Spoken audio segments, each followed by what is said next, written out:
हाय। कैसे हैं आप सब? आई होप कि सब बहुत अच्छे से होंगे। एक बहुत इंपॉर्टेंट टॉपिक पे वीडियो बना रहा हूँ क्योंकि मेरे पास ऐसी बहुत सारी क्वेरी आई थी, पहले भी आई थी, पर मैं उस पर कुछ बता नहीं पाया कि सर क्या एयरपोर्ट पे जॉब लगने के लिए पासपोर्ट ज़रूरी होता है, और अगर पासपोर्ट ज़रूरी होता है तो कितने टाइम पहले हमें पासपोर्ट बनवाना चाहिए, या कितने टाइम पहले का हमारे पास पासपोर्ट होना चाहिए। देखो, अगर एविएशन इंडस्ट्री में आज की डेट में करंट सिनेरियो में बताऊँ, अगर आपको जॉब करनी है ना, तो ऐसा नहीं है कि बिना पासपोर्ट के काम नहीं चलता। बहुत सारी कंपनियां बिना पासपोर्ट के भी वेरिफिकेशन करा लेती हैं। पर अगर आपके पास पासपोर्ट है तो ना आपके पास एक कॉन्फिडेंस होता है, आपको ज़रूरत नहीं होती इधर से उधर भागने की। रिसेंटली मेरे साथ ऐसा हुआ था, मैं कहीं गया था एक इंटरव्यू देने के लिए, एंड सबसे पहले उन्होंने मुझसे ये पूछा कि सर आपके पास पासपोर्ट है। तो मैंने कहा सर पासपोर्ट है तो, बट इट इज़ एक्सपायर, मेरे पास बीसीएस की वेरिफिकेशन है, और अगर आप चाहें तो मैं बीसीएस नंबर आपको दे सकता हूँ। तो बोले नहीं नहीं, हमें बीसीएस की वेरिफिकेशन नहीं चाहिए, हमें पासपोर्ट चाहिए, वो भी फ्रेश पासपोर्ट आपका। और वो फ्रेश भी नहीं मांगा था उन्होंने, करीब एक साल पहले का मांगा था। तो मेरा पासपोर्ट चूंकि एक्सपायर था तो मुझे थोड़ा सा सफ़र उसकी वजह से करना पड़ रहा था। तो आज की डेट में मेरे पास, मेरे हाथ में दो पासपोर्ट हैं, और दोनों ही पासपोर्ट मेरे हैं। बिकॉज ये वाला मेरा पुराना वाला पासपोर्ट है जो कि एक्सपायर हो चुका है। 2014 में मैंने पहली बार पासपोर्ट बनवाया था अपना, 2024 में एक्सपायर था। उसके बाद मैंने ये पासपोर्ट बनवाया अभी रिसेंटली, जो कि एक महीने पहले मेरे हाथ में आया है। नाउ अब मैं कहीं भी जाकर के इंटरव्यू दे सकता हूँ। ये मुझे एयरपोर्ट पे जॉब के लिए वीज़ा मिल गया है। जैसे आपको बाहर कंट्री जाने के लिए वीज़ा चाहिए होता है ना, ऐसी जॉब पाने के लिए मुझे, मेरे लिए वीज़ा है मेरा पासपोर्ट।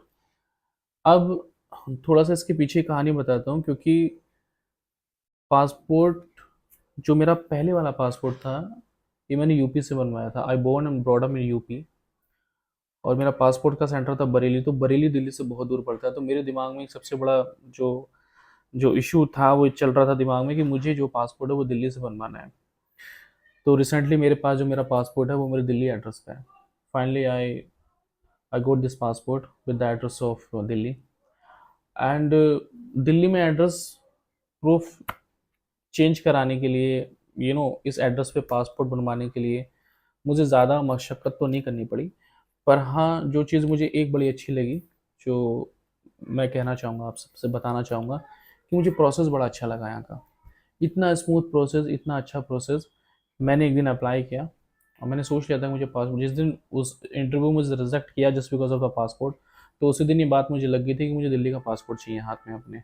एनी हाँ, मुझे पासपोर्ट दिल्ली का बनवाना था, मैं यूपी का बनवाना नहीं चाहता था, मैं यूपी जाना ही नहीं चाहता था वेरिफिकेशन कराने के लिए, या फिर इस पासपोर्ट के धक्के खाने के लिए, क्योंकि मुझे पता था ये बड़ा मेरा हैट्रिक होने वाला है। तो मैंने झंडे वाला सेंटर चूज़ किया। चूज़ करने के बाद मुझे 3 बजे का टाइम मिला था, और ये बात होगी करीब आज से 1.5 महीने पहले की।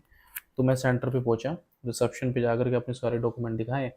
उसके बाद अपने फिंगरप्रिंट्स वगैरह दिए, फ़ोटो वगैरह वहाँ पे उन्होंने खींचा मेरा, और कुल मिला के 1.5 घंटे के अंदर मेरा सारा काम उन्होंने करके दे दिया था। वेरिफिकेशन, फिंगरप्रिंट्स ले लिए, ये वो फलाना ढिमका, जो भी उनको करना था वेरीफाई करके। बट इतना स्मूथ और इतना ईजी था वहाँ पे पासपोर्ट का प्रोसेस जो था बनाने का अभी रिसेंटली में। I was very happy with the service. कहीं कोई लाइन नहीं लगी है, कहीं कोई हसल चीज़ें नहीं हो रही हैं।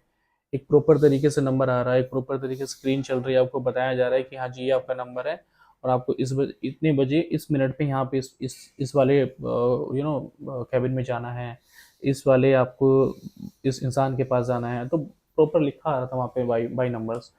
तो it was very good experience. और जब मैं ये सब चीज़ें करा के झंडे वालान से आया, तो उसके 2 दिन बाद ही मेरी वेरिफिकेशन आ गई थी। एक महाशय मेरे पास में, जो मेरा थाना पड़ता है वहाँ से आए, वेरीफाई किए उन्होंने सारे डॉक्यूमेंट। पुलिस वाले भैया थे, एंड वेरीफाई होने के बाद वेरिफिकेशन करा के ले गए, और उसके विद इन 1 वीक मेरा पासपोर्ट मेरे हाथ में आ गया था। तो अगर आप आज की डेट में एविएशन में आना चाह रहे हो, और पासपोर्ट आपके पास अवेलेबल नहीं है, तो I will suggest you, please यार पहले पासपोर्ट बनवा लो। एक तो आपकी दिमाग की आधी टेंशन वैसे ही ख़त्म हो जाती है जब आपके हाथ में पासपोर्ट होता है, क्योंकि लोग जो एचआर होते हैं, या जो जिस कंपनी में इंटरव्यू देने जाते हैं, वो सीधा स्ट्रेट फॉरवर्ड ना भी बोल देते हैं कि पासपोर्ट नहीं है, नहीं नहीं इंटरव्यू के लिए नहीं लेंगे। गाड़ी मना कर देता भाई, सर जी पासपोर्ट के लिए मना कर रखा है। वेरिफिकेशन अगर होगी तो हम इंटरव्यू नहीं लेंगे। हाँ, पासपोर्ट अगर है तो आ जाओ इंटरव्यू के लिए। दूसरी बात, पासपोर्ट अपना रिसेंटली होना चाहिए, ज़्यादा पुराना नहीं, 1 या 2 साल पुराना। सपोज 2024 चल रहा है तो 2022 का पासपोर्ट आपके पास होना चाहिए। इतना समय हो आपके पास, 2021 का पासपोर्ट होना चाहिए, क्योंकि देखो एयरपोर्ट का ना एक रूल है कि आपका जो पासपोर्ट 10 साल के लिए वैलिड होता है। पहला पासपोर्ट मेरा 2014 में बना, वो 2024 में ख़त्म हो गया। अभी मैं पासपोर्ट 2024 में बनवाया हूँ, तो ट्रैवल करने के लिए मेरा डॉक्यूमेंट 2034 तक वैलिड है।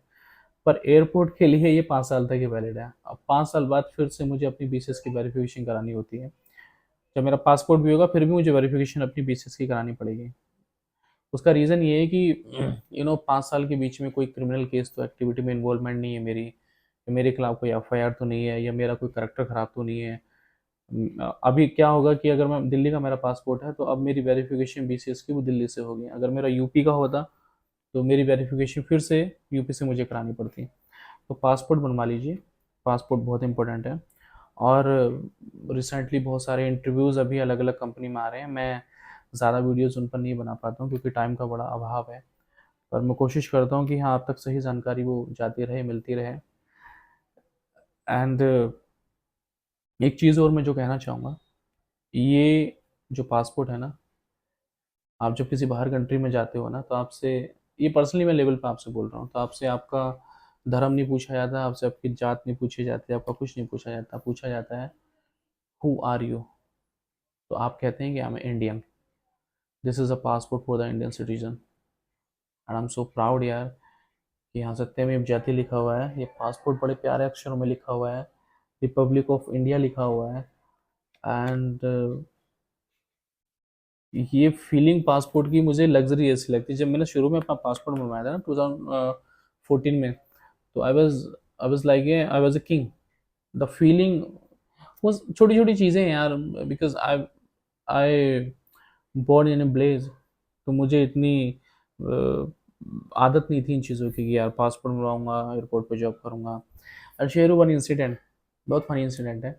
मेरे फादर को एक व्यक्ति कभी मिले, उन्होंने मेरे फादर को बोला कि देखो आपके बेटे की हम जॉब ना एयरपोर्ट पे लगवा देंगे और इतने इतने पैसे आपको देने पड़ेंगे। उनको ये नहीं पता था कि उनका बेटा मेरे मेरे मेरे पिताजी मेरे पिताजी ने उनको बताया, बताया नहीं एक्चुअली, बाद में उन्होंने मुझे बताई ये कहानी कि देखो वो ऐसे कह रहे थे इतने पैसे लगाने के लिए, इतने पैसे मांग रहे हो, तेरी जॉब की बात कर रहे हैं। मैंने बाबा आपने क्यों नहीं बताया उन्हें, मैं ऑलरेडी एविएशन में काम कर रहा हूँ।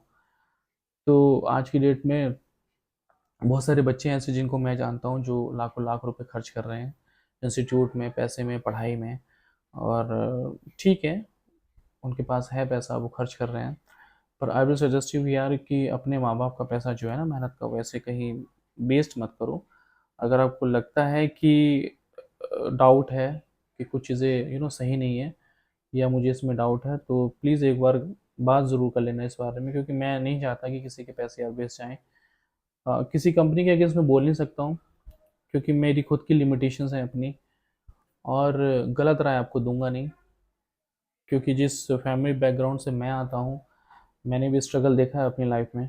तो मैं नहीं चाहता कि मेरी ही तरह और बच्चे, मेरे आने वाले जो यंग जनरेशन वो सब स्ट्रगल करें।